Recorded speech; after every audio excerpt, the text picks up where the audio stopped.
السلام علیکم ورحمۃ اللہ وبرکاتہ۔ میرے مسلمان بھائیوں، آپ بھی اور قادیانیوں سے گزارش ہے وہ بھی مرزا غلام محمد قادیانی کے چندہ مانگنے کی مختصر سی داستان کتابوں کے بارے میں اس نے کیسے چندہ مانگا، ادھر داستان سن لیجیے۔ چونکہ 50 اور 5 میں صرف ایک نقطہ کا فرق ہے، اس لیے 5 حصوں سے وہ عدد پورا ہو گیا۔ سبحان اللہ۔ مرزا قادیانی کا بنیادی معاملات میں لین دین بھی کسی امانت یا دیانت کا آئینہ دار نہیں تھا۔ اس نے اپریل 1879 میں لوگوں سے ایک کتاب براہین احمدیہ 50 جلدوں میں لکھنے کے لیے چندہ 5 روپیہ فی کتاب مانگا۔ یہ تبلیغ رسالت جلد اول صفحہ 8 پر ہے۔ لوگوں نے کتاب کی قیمت بھیج دی، مگر مرزا قادیانی نے ان کو کتاب نہ بھیجی اور 3 دسمبر 1879 میں ایک اور اشتہار کے ذریعے سے لوگوں کو بتایا کہ یہ قیمت کم ہے، اس لیے اسے 5 روپے کی بجائے 10 روپے کر دیا گیا ہے، لہذا مزید پیسے بھیج دیں، اور وعدہ کیا کہ یہ کتاب جنوری 1880 میں طبع ہو کر فروری میں شائع ہو جائے گی۔ 10 روپیہ قیمت عام لوگوں کے لیے تھی اور خاص کے لیے 25 روپیہ قیمت تھی۔ پھر ایک اور اشتہار نکال دیا اور کہا کہ مصارف کا تقاضا ہے کہ کتاب کی قیمت 100 روپیہ رکھی جائے، اور اس کے لیے عارضی جوش رکھنے والے مجرد خریداروں کی نہیں بلکہ اس وقت کئی ایک عالی ہمتوں کی توجہات کی ضرورت ہے۔ یہ تبلیغ رسالت جلد اول صفحہ نمبر 23 پر اس نے یہ بات لکھی۔ ساتھ ہی یہ بھی کہہ دیا کہ یہاں اور آخرت میں اس کتاب کا لین دین اور حساب میرے ذمے نہیں ہے۔ سبحان اللہ۔ کیونکہ اس کتاب کا متولی اور محتمم رب العالمین ہے، اور یہ سب کام اسی کے ہاتھ میں ہے اور اسی کے امر سے ہے۔ تبلیغ رسالت جلد نمبر 1 صفحہ نمبر 47 پر یہ بات لکھی اس نے۔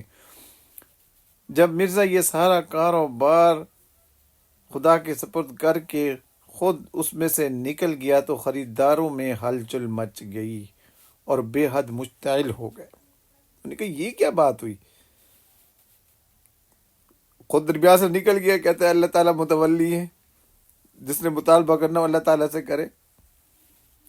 اب یہ خود اندازہ لگائیے، یہ امانت ہے، یہ دیانت ہے، یہ چندہ اللہ کے لیے مانگا جا رہا ہے۔ سبحان اللہ۔ اب لوگوں نے کیا کچھ مرزا قادیانی کو کہا، کیا کچھ کہا۔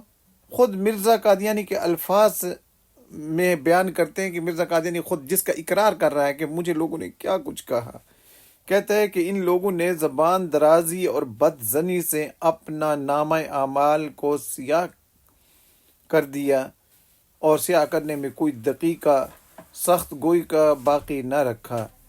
اس عاجز کو چور قرار دیا، مکار ٹھہرایا،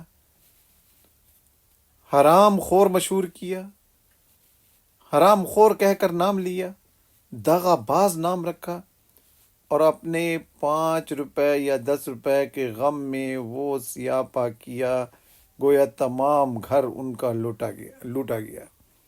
یہ اس نے تبلیغ رسالت جلد نمبر 3 صفحہ نمبر 34 پر لکھی۔ اب مرزا غلام قادیانی نے خود بتا دیا کہ لوگوں نے مجھے کیا کچھ کہا، حرام خور۔ ظاہر ہے جب یعنی برابر قیمت بڑھاتا رہا اور بڑھانے کے باوجود کتاب نہ لکھی تو لوگ تو بیچارے عجیب کیفیت کے اندر مبتلا ہو گئے۔ اس وقت تو یہی صرف ذریعہ ابلاغ تھا، لوگ اسی کے ذریعے سے کچھ چیز پڑھتے تھے، سمجھتے تھے۔ تو لوگوں نے جب دیکھا کہ یہ کیا عجیب ادھر نہ معلوم کیا کچھ یعنی دعوے کرتا ہے، پھر کتابیں لکھتا ہے، آج تک تو کوئی ایسا دعویٰ کرنے والا نبی اور رسول ایسا نہیں ہے کہ جس سے کتابیں لکھی ہو۔ بہرحال اس نے لکھی، پھر اس کا معاوضہ بھی لیا، پھر بھی لوگوں کو وقت پر کتابیں ادا نہ کی۔ چنانچہ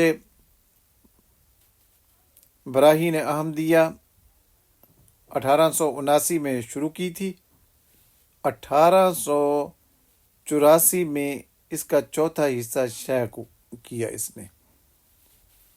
سیرت مہدی کے اندر اس کا حوالہ موجود ہے۔ اور 1887 میں مرزا قادیانی نے براہین احمدیہ حصہ پنجم شائع کرنے کا اعلان کیا 1887 میں، لیکن یہ مرزا قادیانی کی وفات کے بعد اکتوبر 1908 میں شائع ہوا، یعنی مئی میں یہ مرا ہے اور یہ کتاب حصہ پنجم شائع ہوئی ہے 1908 میں۔ اور اس کتاب کے اندر مرزا قادیانی نے ایک دلچسپ طریقے سے اس کتاب کا چندہ دینے والوں کو حساب سمجھا دیا، یعنی یہ حساب گویا کہ سمجھایا جا رہا ہے، یہ حساب لوگوں تک پہنچا ہے۔ قادیانی کے مرنے کے بعد اب وہ کہاں کن سے اپنا حساب واپس مانگیں؟ جس وقت قادیانی مر گیا، قادیانی مرا 1908 میں، 26 مئی میں، اور یہ کتاب شائع ہوئی اکتوبر کے اندر، 1908 اکتوبر کے اندر کتاب شائع ہوئی۔ کتاب کے اندر کیا لکھا ہوا تھا؟ کتاب کے اندر یہ بات لکھی ہوئی تھی کہ 50 کا وعدہ تھا کہ 50 کتابیں لکھنی ہیں، تو کہ اس میں لکھا ہوا تھا 50 حصے لکھنے کا ارادہ تھا۔ یہ جلد نمبر 23 صفحہ نمبر 9 پر لکھا ہوا ہے۔ وہ کہتا ہے 50 حصے لکھنے کا ارادہ تھا، مگر 50 سے 5 پر اکتفا کیا گیا، اور چونکہ 50 اور 5 میں صرف ایک نقطہ کا فرق ہے، اس لیے 5 حصوں میں وہ عدد پورا ہو گیا۔ 5 حصوں میں گویا کہ 50 کا عدد پورا ہو گیا۔ یہ جلد نمبر 21 صفحہ نمبر 9 روحانی خزائن میں آپ دیکھ سکتے ہیں کہ یہ عبارت لکھی ہوئی ہے۔ یہ عبارت لوگوں نے پڑھی مرزا غلام احمد قادیانی کے مرنے کے بعد، جس وقت وہ مر چکا تھا۔ اگر وہ زندہ ہوتا تو اسی وقت جا کر اس کا گریبان پکڑتے اور پوچھتے کہ یہ کیا، تو نے پیسے لیے تھے 50 کے اور کتابیں لکھی ہیں 5، اور پھر کہتا ہے کہ 5 اور 50 میں فرق جو ہے وہ صرف 0 کا ہے، 0 کا فرق ہے، صرف اس کا فرق ہے، اور تو کوئی فرق ہے ہی نہیں۔ یعنی زندگی کے اندر تو فراڈ کرتا رہا، مرنے کے بعد بھی فراڈ کو نہ چھوڑا۔ اس فراڈ کا علم لوگوں کو مرزا غلام محمد قادیانی کے مرنے کے بعد ہوا۔ اللہ اکبر۔ یہ تھوڑا سا میں نے آپ کو قصہ سنایا ہے براہین احمدیہ کا، کہ پھر 50 حصے لکھنے تھے، 5 حصے لکھے، اور پھر کیسے قیمتیں بڑھاتا رہا۔ پھر لوگوں نے کیا کیا القاب دیے مرزا غلام محمد قادیانی کو، مرزا غلام محمد قادیانی نے یہ بات خود لکھ دی ہے۔